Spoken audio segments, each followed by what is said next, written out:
Nos acompañan los precandidatos Gustavo Mena y Sergio Ongarato, candidatos de Juntos por el Cambio, de una de las tres listas que van a competir en estas primarias abiertas, simultáneas y obligatorias. Intendente, muy buenos días, ¿cómo le va? ¿Qué tal? Muy buenos días. Bueno, bienvenido, muchísimas gracias por estar aquí y aceptar la invitación. Gustavo, igualmente. ¿Qué tal, Martín? Buen día. Muy buenos días. Gracias. Estamos hablando fuera de micrófono de la voz de Gustavo Mena, que le decíamos, bueno, tenemos un nuevo compañero. No me descarten, dice Gustavo. Que bueno, ya antes alguien le decía que tenía voz de locutor, ¿no? Eso era un jefe en la colimba, un sargento me decía voz de locutor. Yo no Bueno. entendía nada, ¿por qué me lo decía? Bueno, pero es cierto, tiene voz de locutor. ¿Nunca incursionó en el tema de la radio, no? No. Como entrevistado, ¿no? Como entrevistado nomás, muy bien. Bueno, vienen de estar cumpliendo actividad ya en esta campaña en Rawson, en Madrid, los vi ayer, y bueno, y van camino hacia otra localidad. Bueno, estuvimos, de hecho yo vine el lunes a Trelew, que tuvimos una reunión con la Rural, una reunión muy importante con Ricardo Irián y el resto de la comisión directiva, donde hablamos de la ley ovina, de la situación del sector, el fenómeno tan preocupante del despoblamiento de los campos, ¿no? Sí.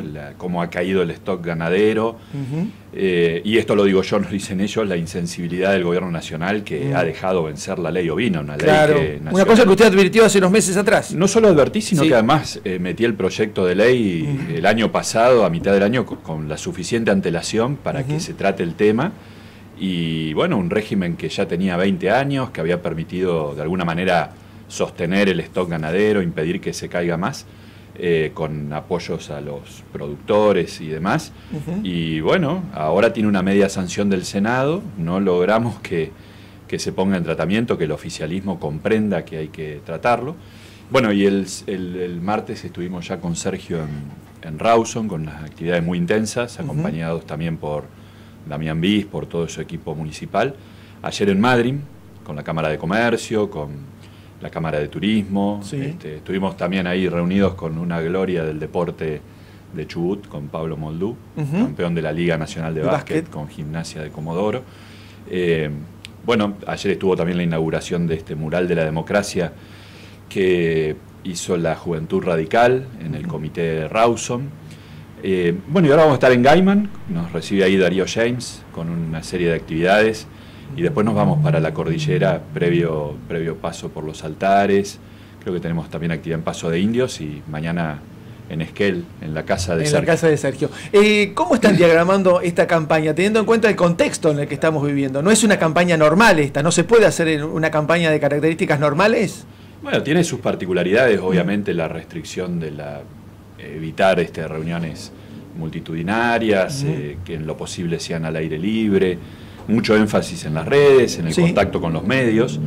¿Los complica esto un poco? Y bueno, te limita un poco, pero creo que la esencia siempre es la misma, ¿no? El ida y vuelta, el contacto.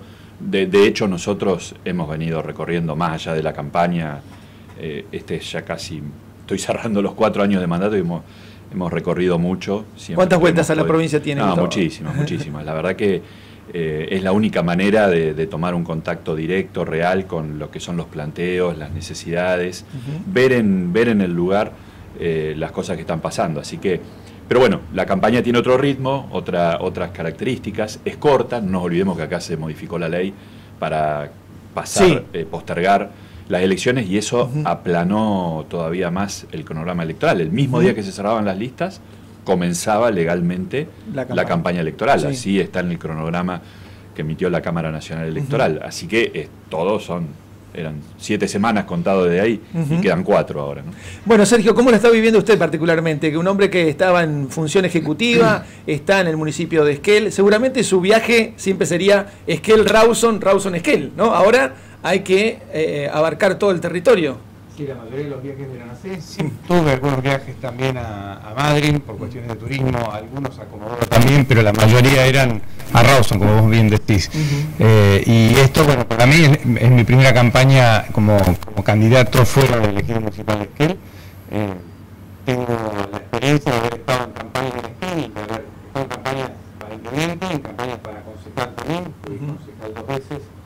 Y bueno, esto es tomar contacto con la realidad de la provincia, que si bien la conozco, del contacto seguido que tengo con intendentes colegas de todos los partidos, es distinto a que te lo cuente el vecino mano a mano, que claro. Yo quiero en esta campaña, ¿no? Escuchar de boca de que está sufriendo los problemas y de que quizá pueda tener una solución que pase por un camino distinto o paralelo al que uno está planteando, es lo que más enriquece la propuesta para después llevarlo al Senado. ¿Qué debate con su licencia? ¿Qué pasó allí? ¿Se le metió esta interna en el Consejo Deliberante? Hay concejales que dicen, no, el intendente no se tiene por qué tomar licencia, no nos puede dejar a mitad de camino. Concejales, pero concejales del oficialismo, ¿no? Se metió la interna, pero más allá de eso, la verdad que yo hoy estoy en uso de licencia, son mis vacaciones, los únicos que se oponen son mi familia, que va a usar las vacaciones nuestras en vez de ir a pasear, de campaña,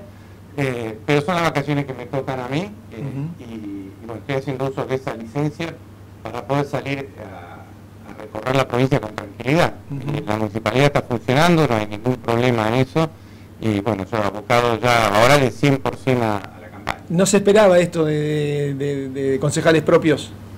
No, la verdad que no, pero bueno, va a ser parte de la anécdota de esta campaña. Realmente creo que sí. Después alguno anota y para la próxima interna alguno anotará, pero la verdad que para mí lo que a mí me interesa es esto que te decía recién, escuchar de boca de los actores los problemas que tienen y buscar las soluciones entre todos. Tengo la ventaja, si querés, de que me acompaña en la fórmula Gustavo, que ya es diputado nacional, que tiene muchos proyectos de ley presentados y con quien vamos a trabajar en conjunto en ambas cámaras, llevando adelante los proyectos que necesitan los chibutenses. Bueno, recién mencionábamos el tema de la situación que vive la producción ovina, con este tema de la ley que no ha sido ratificada. Se viene otro problema, el tema de la sequía. Creo que, bueno, Esquel está ya analizando el tema de cómo va a afrontar esta situación. Hay una emergencia hídrica nacional, ahora te voy a preguntar si hay chances de sumar a Chubut, pero ¿cómo lo viven ustedes particularmente, este tema que se viene inexorablemente, aparentemente, Ongarato? Sí, es un tema que ya golpea, Esquel, todavía no se nota tanto aquí en la costa de la provincia, pero sí ya se nota en la cordillera. No nevó, no hubo temporada de esquí. Hoy en realidad el concesionario de La Hoya está haciendo los mayores esfuerzos para habilitar la pista de principiantes, no sé si tiene cañones de nieve o están corriendo nieve de los costados para ponerla en la pista, pero bueno, la temporada ha sido fuertemente golpeada, ¿no?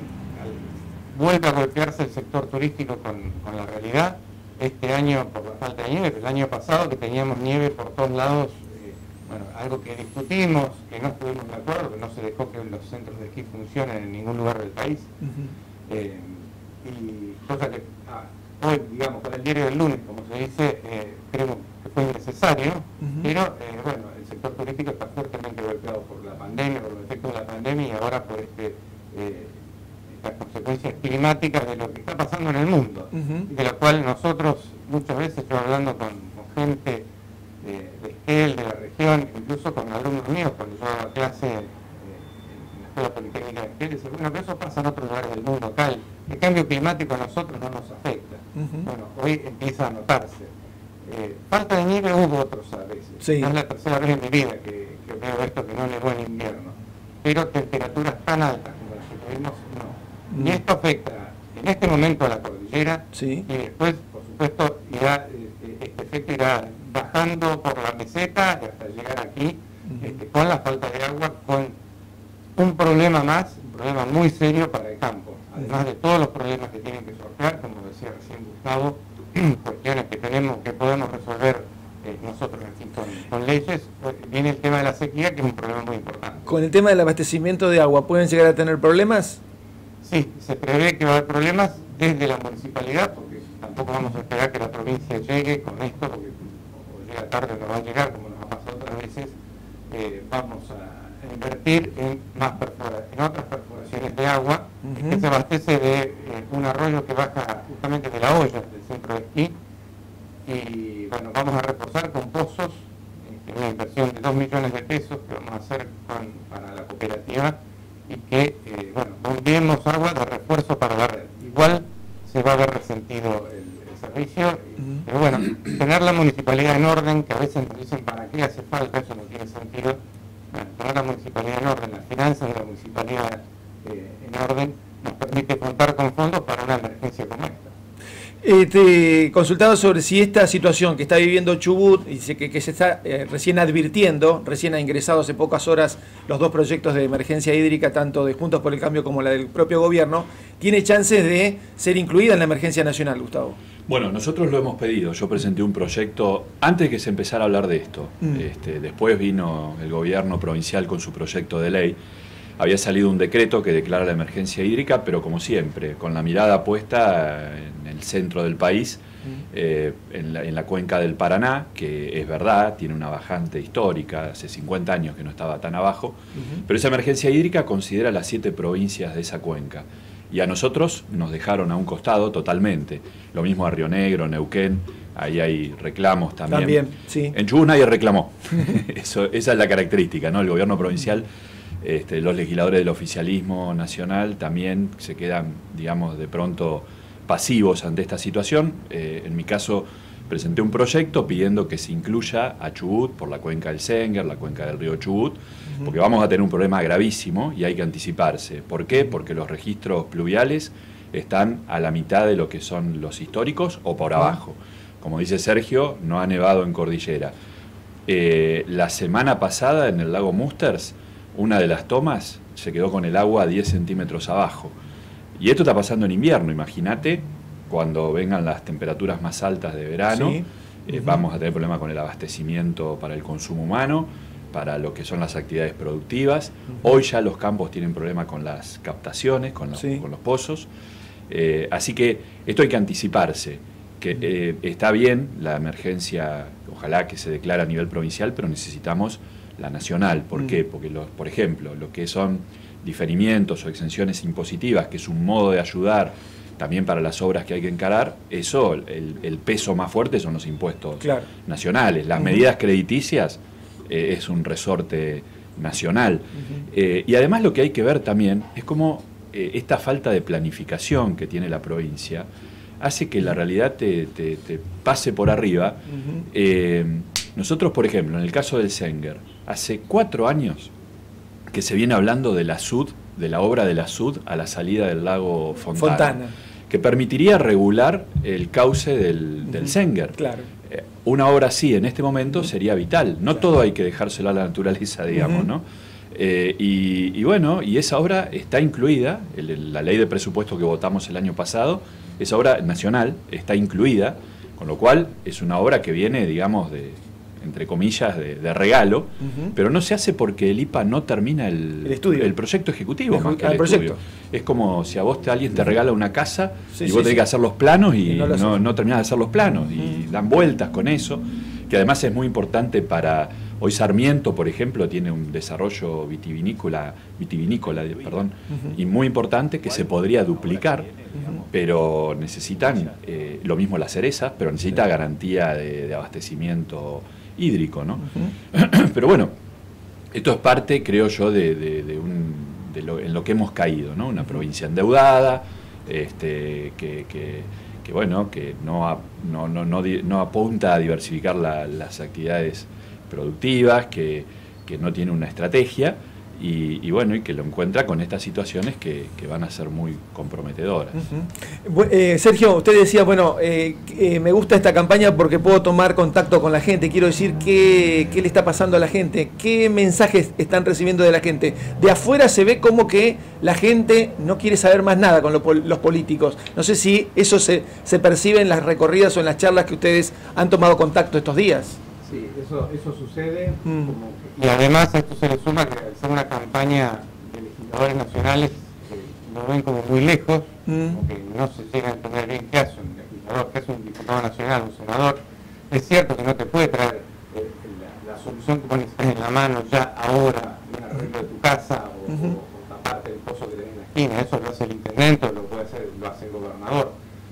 Pero si nosotros estamos como estamos hoy es justamente por el estado de cosas que hay en el Congreso Nacional, entre otros, que no hay este balanceo de poderes que está establecido en la Constitución, Y lo que más habla la gente, que es lo que nos interesa a nosotros, que es la base por la cual tenemos que trabajar, es esta sensación de que no hay futuro en nuestra provincia, que en nuestro país no hay futuro. Hablando con los jóvenes, yo siempre digo, están pensando más en el pasaporte de ellos para irse del país que en echar raíces en esta provincia que tantas oportunidades nos ha dado a nosotros, a nuestros padres, a nuestros abuelos. La verdad que es triste que estemos hablando de esto en una provincia que podríamos estar discutiendo muchísimas cosas con otra visión de futuro, pero pese a eso, pese a lo que a veces me dicen mis hijos y los amigos de mis hijos también, con esta visión tan negativa que tienen, yo soy optimista y creo que acá hay futuro en esta provincia, ¿no? Pongo como ejemplo siempre a los dos intendentes que asumieron en 2019, a Damián Bis y a Darío James en Gaiman, asumieron debiéndole 3 meses de sueldo a los empleados municipales. Sí. Hoy Isabel está saldada. Además ya Gaiman tiene 2 masas salariales, donde tiene 2 sueldos de cada empleado guardados en una cuenta por si llegara a haber algún problema. Pero además hace obras, además están mejorando la ciudad, embelleciéndola, pero también dándole servicios a la ciudad, haciendo que la gente tenga ganas de vivir en esa ciudad. Y esto es lo que nosotros tenemos que recuperar en nuestra provincia. Tenemos que recuperar esas ganas de estar aquí y de poder seguir adelante y pelearla como hicieron nuestros mayores, que también hoy están olvidados, que se les debe muchas cuotas de muchos haberes purificatorios, y de las cuales a veces parece que son promesas de campaña, pero después se olvidan de Claro. y este futuro de nuestra provincia, esta provincia tan rica, con tantos recursos, está aquí cerca. Si se pueden hacer en los municipios administrando bien, se puede hacer también trayendo leyes, generando leyes que traigan el desarrollo que necesita nuestra provincia, de los cuales muchos están comenzando, pero que le falta desarrollar, le falta completar y darle nuevamente la esperanza a la gente de que el futuro mejor es posible. Gustavo, ¿cómo es la relación política hoy en la Cámara de Diputados? ¿Qué se juega en esta elección en términos políticos en la Cámara de Diputados de la Nación? Mirá, el contraste es muy marcado, ¿no?, entre el Senado y la Cámara de Diputados. En el Senado hay una supermayoría casi de 2/3 del kirchnerismo, y eso es muy visible, como las leyes salen casi como por un tubo, sin discusión, leyes muy complicadas para lo que es la organización republicana, democrática, la reforma judicial, la reforma del Ministerio Público para tener ahí un procurador general domesticado y al servicio del oficialismo, en una reforma además como la del sistema acusatorio, en donde el fiscal tiene la llave del proceso, a quién acusa, a quién no acusa. Claro. No solo a quién, con una ley así, a quién lo deja en la impunidad, sino algo todavía más grave, la persecución de la disidencia, ¿no?, como vemos en algunos regímenes autocráticos como Nicaragua, como Venezuela, en donde la persecución penal es una herramienta de dominación política. Se han encarcelado. En Nicaragua vos hoy tenés todos los opositores presos. Bueno, la herramienta que se propuso desde el gobierno de Alberto Fernández va en ese sentido.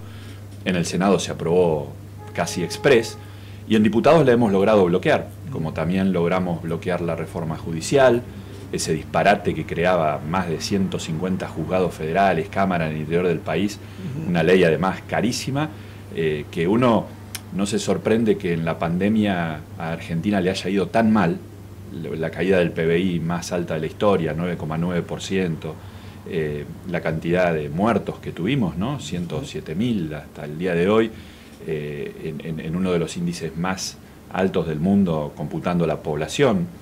Pero bueno, ¿por qué? Porque estaban en el medio de ese desastre el año pasado. El gobierno lo que estaba planteando era reformar la justicia federal, gastarse más de 10.000 millones de pesos por año en crear estos juzgados que además no tenían por finalidad mejorar la justicia. Bueno, ahí fue la Cámara de Diputados la que logró impedir estos disparates, como también la ley de superpoderes y tantas otras. ¿Y por qué? Porque hay equilibrio, esto que vos preguntás, porque ningún bloque tiene mayoría propia. El kirchnerismo es primera minoría, y algunas leyes sí las pudo sacar en negociaciones con partidos o bloques que hacen de árbitros.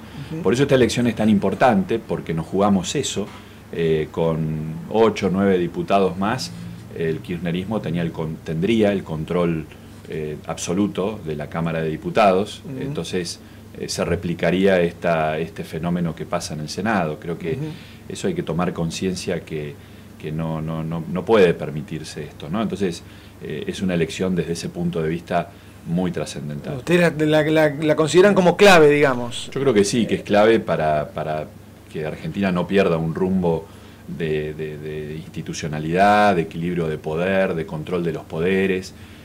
Creo que hay que tomar conciencia de eso, ¿no? Porque si no, después viene el reproche de que cómo no pararon esto, cómo no lograron lo otro. Bueno, para eso necesitas mayorías. Está claro que nuestro sistema democrático es un sistema de mayorías. Vos necesitas reunirlas y se ve más claramente cuando se tratan proyectos que son tan decisivos. Por ejemplo, la reforma de la fórmula de jubilaciones. Sí. Este gobierno nacional que arrancó o que ganó con la promesa de que no iba a pagar más LELIX y que le iba a dar eso de aumentos a los jubilados y llenar la heladera y todas las cosas que escuchamos, a poco de asumir, a los 10 días, aprueba con sus mayorías y la de sus aliados una ley, la de emergencia, la de las 9 emergencias, que entre otras cosas congeló la fórmula de actualización jubilatoria. O sea, pasamos de la discusión de si una fórmula era mejor o peor a directamente pulverizarla. Claro. ¿Y qué se hizo durante todo el 2020? Aumentos por decreto. Aumentos que estuvieron muy por debajo de la inflación. Los jubilados de la mínima perdieron 6.000 pesos, producto de lo que hubiese sido comparando con aplicar la fórmula. Conforme subías en la escala, llegaron a perder una jubilación, es decir, es como si en lugar de cobrar 13 jubilaciones en el año hubiesen cobrado 12, porque lo que perdieron fue más de 35.000 pesos. Y luego, con esa mayoría que lograron conformar, a fines del 2020 aprobaron la nueva fórmula de actualización trimestral. Acaba de aprobarse un aumento, el de este trimestre, por debajo de la inflación. ¿Por qué? Porque la fórmula no tiene en cuenta la inflación. Claro. En el país de una de las tasas de inflación más alta del mundo, la actualización de las jubilaciones no tiene en cuenta la inflación. Eso es meter la mano en el bolsillo cada 3 meses a los jubilados. Bueno, ahí tenés vos la importancia de las mayorías legislativas, ¿no?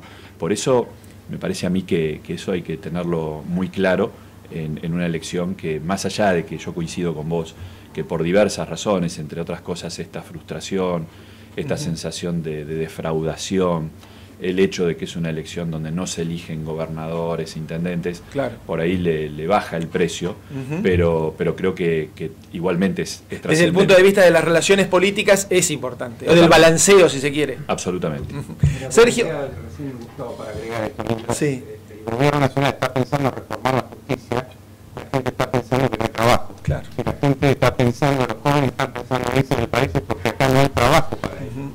Ahora, arreglar este país, no quieren seguir arreglándolo con cuestiones financieras, con cuestiones de decretos, o emitiendo más billetes, más moneda que sabemos que termina, y nadie está pensando en trabajar, nadie está pensando cómo generar más trabajo. Claro. Hablando con las distintas cámaras de la provincia, el común denominador es: yo no quiero tomar a nadie, no quiero dar más trabajo, porque si no, con la legislación que tenemos, terminamos complicados y podemos perder lo que hemos logrado hasta este momento de tanta crisis. Entonces, mejor no crecer, mejor no hacer nada, quedarnos como está para no perder lo que tengo.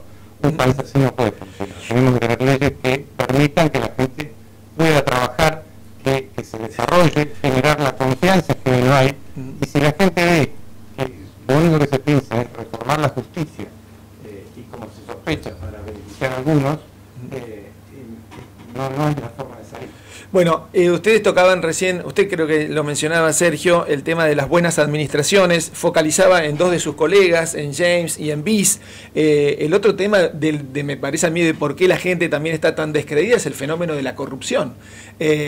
Aquí en Chubut, bueno, tenemos los ejemplos de lo que ha pasado con los juicios orales y públicos. Se está debatiendo en estos momentos una causa judicial donde se hizo negocios con la emergencia climática de Comodoro Rivadavia, donde la gente tenía medio metro o 1 metro, Gustavo me dirá si me equivoco, 1 metro de barro adentro de su casa, y acá estaban comprando estas botellitas de agua mineral a 3 veces su valor, y el agua que ni siquiera llegó, ¿no? Esto es tremendo, esto es tremendo. Una de las principales ejes sobre los cuales los municipios administrados por el radicalismo pueden dar respuesta a la gente porque no admitimos corrupción. A mí me tocó un funcionario municipal, una funcionaria municipal, donde sospechamos que había corrupción, investigamos 10 días a ver si se aclaraba la situación y cuando vimos que no se aclaró, denunciamos. Y esta es la forma de que a nadie en mi municipalidad se le ocurre meter la mano en la lata. Y tiene que ser así. Y empezamos esto, no alcanza con denunciarlo a la justicia, hay que controlarlo día a día que esto no ocurra. Y por supuesto, donde aparece la sospecha, tiene que resolver la justicia. Y por eso es importante que tengamos una justicia independiente. Cuando la justicia empieza a ser parte o un brazo del Ejecutivo o termina siendo controlada, amenazada por el gobierno, ahí no existe la justicia. Pero en este país es una cuestión cultural, que a veces empieza desde la escuela, o sea, copiarse en la escuela está bien, usar el trabajo práctico del compañero y ponerlo como propio está bien. Bueno, lo vimos con las vacunas, adelantarse tremendo. En la fila, ¿no dijo el ministro? No está mal. Claro, bueno, hay una escala de valores que tenemos trastocada en nuestro país, sobre la cual ese es el famoso que se decía antes, ahora no roban pero hacen. No, si roban te están robando lo tuyo. Si en una obra pública están pagando el doble de lo que vale o el 10% más de lo que vale, te están sacando la plata tuya porque esa es plata que no fue a otra obra.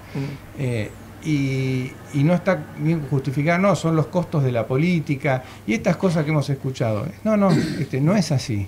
Lo que está mal y tiene que ser juzgado por la justicia y la justicia para eso tiene que ser independiente, como dice la Constitución, independiente del poder del Ejecutivo, del gobierno del momento. Cualquier cosa que se quiera hacer para trastocar esto termina en los países estos a los cuales hoy nos estamos acercando peligrosamente, que son dictaduras, tanto en América como en otros lugares del mundo, donde la gente vive muy mal. Te ponen consignas que son muy lindas, que tenés que aplaudir, no te queda otra que aplaudir, pero que después termina con la gente empobrecida y nuestro país tiene que salir de ese riesgo de ir por ese camino. Y para eso la corrupción, por supuesto que no tiene cabida en todo el esquema de país que nosotros estamos presentándole a la gente y sosteniendo que tiene que existir. ¿Tu visión? Mirá, sí, yo creo que un eje fundamental es la transparencia.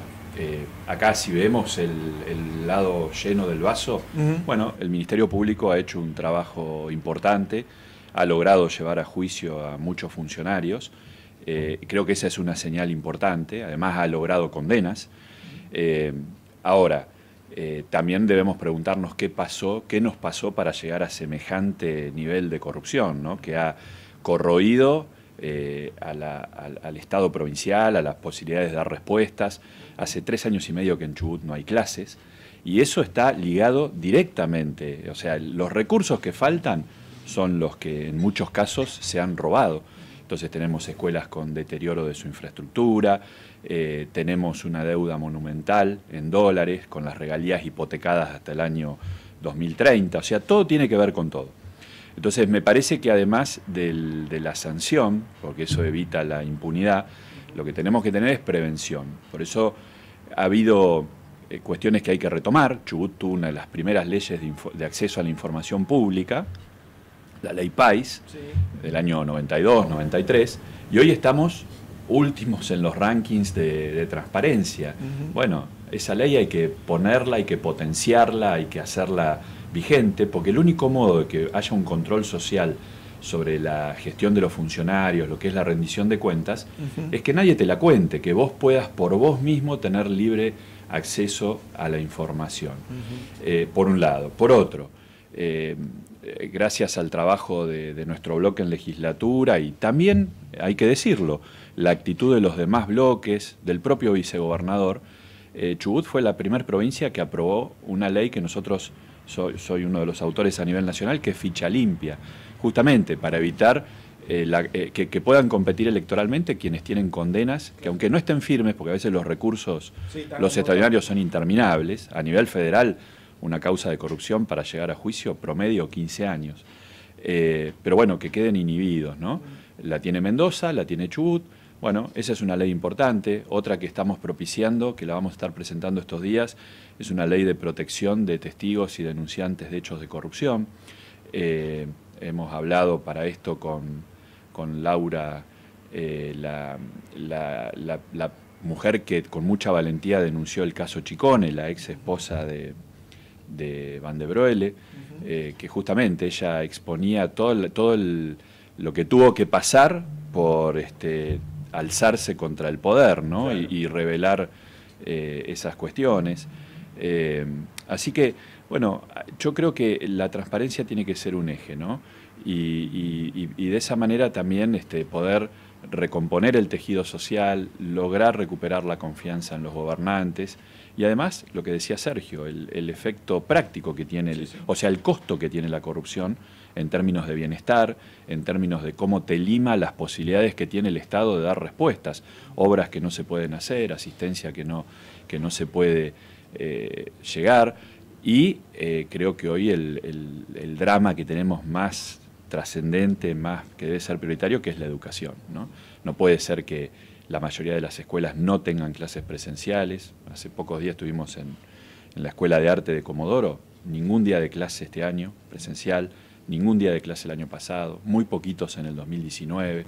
Eso no solo es lo que compromete la escolaridad, digamos, son entre la primaria y la secundaria son 12 años, si a vos te sacan 3 años, te están sacando un cuarto de esa formación, y no se recupera más. Y eso es muy difícil recuperarlo, te condiciona tus posibilidades de acceso a empleos calificados, tu progreso personal, pero además también le complica la vida a los padres hoy, porque muchos padres nos cuentan, ¿cómo hacemos para llevar 1 hora a los chicos al colegio? Tenemos que irnos al trabajo, volver en las ciudades más grandes. Eso es, pero es tremendo. ¿Cómo está en Esquel el tema educativo? Está similar. Mi hija, que yo soy de los que, además de dar clases 16 años en una escuela pública, aposté a la escuela pública y me equivoqué porque la única educación que hubo en Esquel fue la privada este tiempo, de los que podían pagar o los que tenían lugar en la escuela de los chicos, porque otros que decíamos, bueno, lo pongo en la escuela privada a mi hijo, no hay lugar. Hoy mi hija está yendo la mitad de la clase, empezó esta semana, va la mitad de la mañana, la otra burbuja va a la otra mitad, pero todo lo anterior fue nada.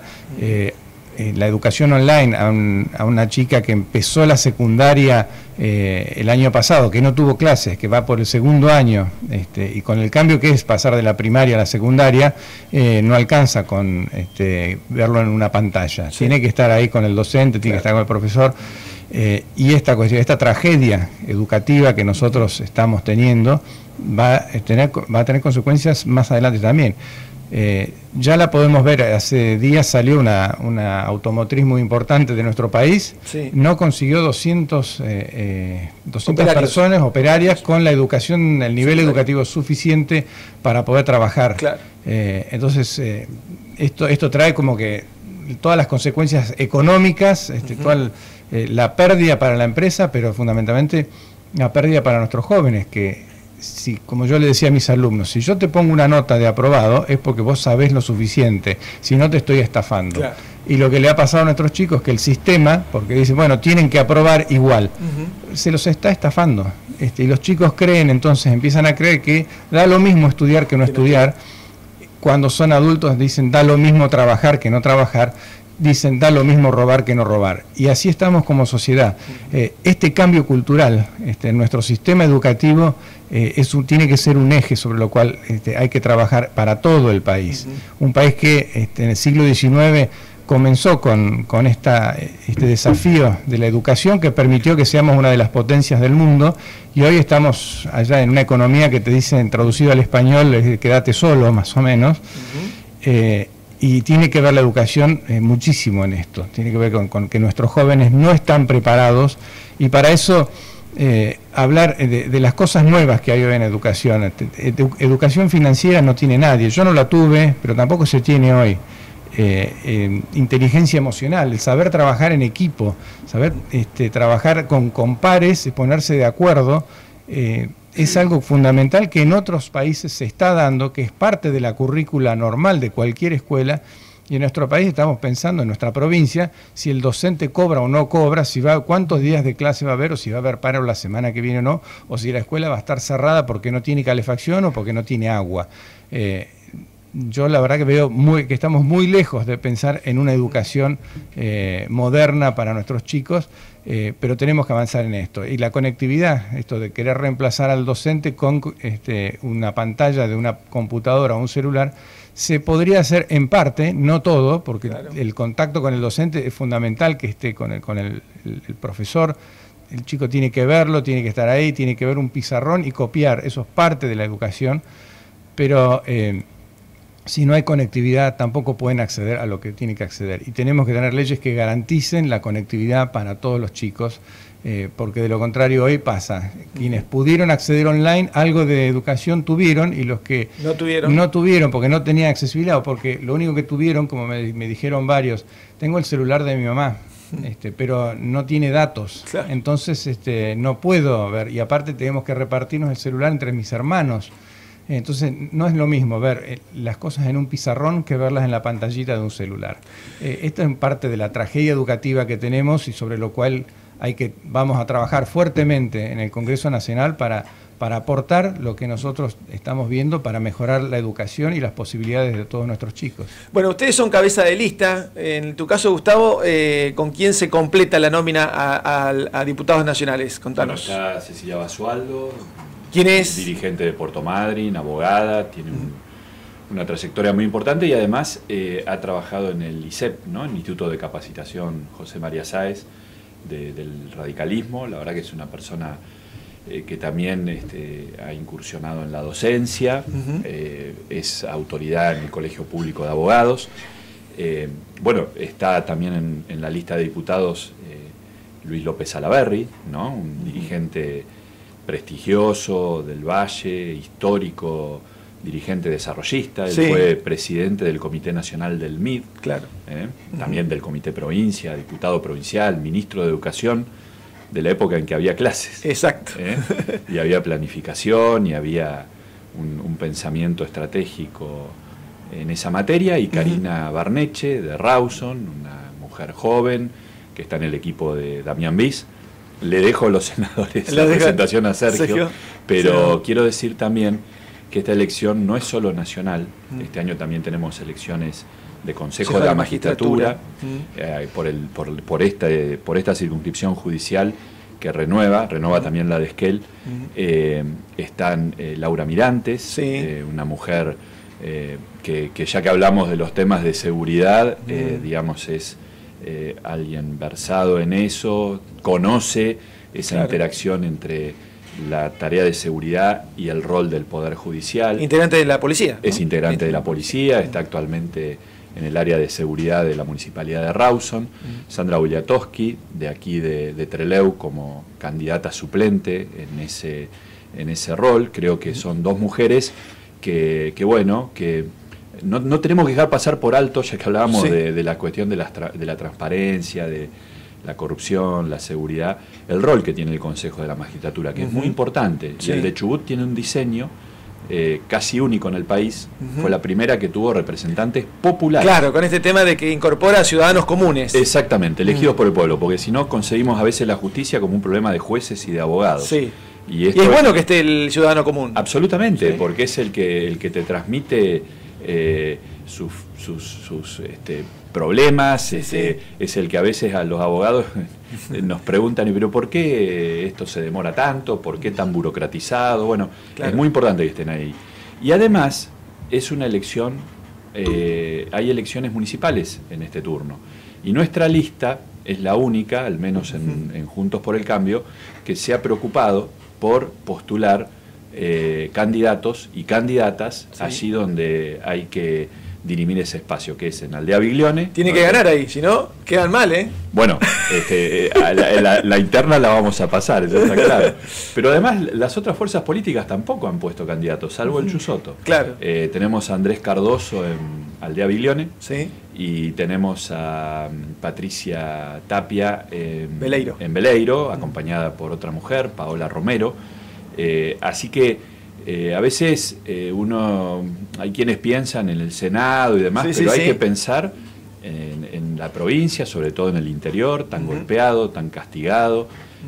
Tanto Beleiro como Biglione forman parte de dos sistemas interconectados que están explotados. El que sirve o el que atiende la central a gas, la que era a gas, porque reventaron las 3 turbinas, ya no es más a gas, ahora hay que pagar alquiler de equipo de gasoil, que es la de Río Mayo, que cubre Beleiro, Lago Blanco, Ricardo Rojas, Senger, y la de Gobernador Costa, que cubre José de San Martín, Pico, Biglione. Bueno, entre otros problemas está de la energía, ¿no? Claro. Que están a veces a oscuras de noche, sin alumbrado público. Lo escuchaba el otro día a Héctor González, que es un hombre que evidentemente conoce porque es el titular del Sindicato de Trabajadores de Luz y Fuerza, decía que Chubut genera 12% de energía más de lo que verdaderamente consume y tiene a sus comunidades con motores a gasoil, ¿no? Sí, bueno, es una cosa... El interior aislado y abandonado. Yo contrasentido total. Venía de Esquel y llegué a Río Mayo, creo que esto era en marzo, si no recuerdo mal, o en enero, cuando terminó de salir de servicio el último de los motores, ¿no? Claro. Y la gente alternándose entre Senger, Río Mayo para tener energía. Para tener energía. Sergio, la lista. Entonces, usted cabeza de lista y quiénes están ahí, a quiénes vamos a encontrar en la boleta, los que vayamos al cuarto oscuro. Va en segundo lugar, dirigente también política de nuestro partido, con mucha experiencia. Ha sido legisladora provincial y ha ocupado diversos cargos. Oscar Peterser, que viene del Polo Social, otra fuerza que integra esta coalición, y Gabriela Sánchez como segunda suplente. Pero yo lo que quiero destacar de esta lista, tanto en diputados como en senadores, que nos diferencia un poco de los demás, es que nuestra lista tiene gente con experiencia. Esta cosa que siempre se dijo que hay que dejarle lugar a los nuevos, a los jóvenes. Tenemos gente más joven que nosotros, pero también tenemos gente con experiencia. Y experiencia como la de Gustavo, como la mía, como la de Jacqueline Caminoa, Oscar Petersen, que hemos estado tanto en el Ejecutivo como en el Legislativo, como en la actividad privada. A mí, con mi estudio de arquitectura, me tocó cerrar por ahí este triángulo, ¿no? De ver el mismo problema desde distintas ópticas y de vivirlo, no solo de analizarlo, sino de vivirlo. Y esto te enriquece mucho a la hora de presentar un proyecto. He sido concejal 8 años, o concejal opositor, he sido secretario de Obras Públicas de la Municipalidad, ahora intendente, pero tuve 12 años en mi estudio de arquitectura. Y esto vale mucho, a la hora de tomar decisiones vale mucho. En un momento se decía que la mejor virtud de un candidato era que no viniera de la política. Sí. Bueno, este es el ejemplo del gobierno provincial que tenemos hoy, que muchos de los problemas que tenemos se basan en la inexperiencia de quien hoy tiene que conducirlo, de haber venido de otra actividad. Por eso que la experiencia vale y vale mucho cuando es buena experiencia. Yo estoy orgulloso de compartir esta lista con gente honorable, gente que tiene una trayectoria y con gente que no tiene tanta experiencia en política como Cecilia Basualdo, pero tiene un compromiso tremendo con lo que hace, con su actividad, y estamos seguros que va a aportar lo suyo, pero también aprender de lo que le falta a ella, de experiencia, de adquirir experiencia. Entonces, esto de una lista de alguien que viene de afuera o que es muy joven, creo que después termina siendo un error y tiene sus consecuencias. Bueno, les agradezco a ambos que hayan pasado por aquí y bueno, seguramente que antes del 12 de septiembre, quizás en este marco de estas recorridas que hacen, podamos tener otra charla y abarcar otros temas que en esta corta, pero bastante larga, unos 40 minutos hemos charlado aquí sobre la realidad política, sobre sus planes y sus deseos de esta próxima elección. Así que muchísimas gracias y los dejamos en libertad para que puedan continuar con sus actividades. Gaiman, entonces, el turno. Ahora a las 10 en Gaiman. Así que, bueno, muchas gracias, Martín. La verdad que, bueno, sí, hemos tocado una diversidad de temas importantes y, por supuesto, habrán vamos quedado a estar otros. Volviendo. Y van a quedar otros. Gracias, Sergio. No, gracias a vos. Bueno, vamos a estar pronto por aquí de vuelta. Así Sergio Ongarato y Gustavo Mena han estado aquí en lo que es ya Radioactiva. Me he pasado largamente mi programa. Ya volvemos. Es hora de soñar.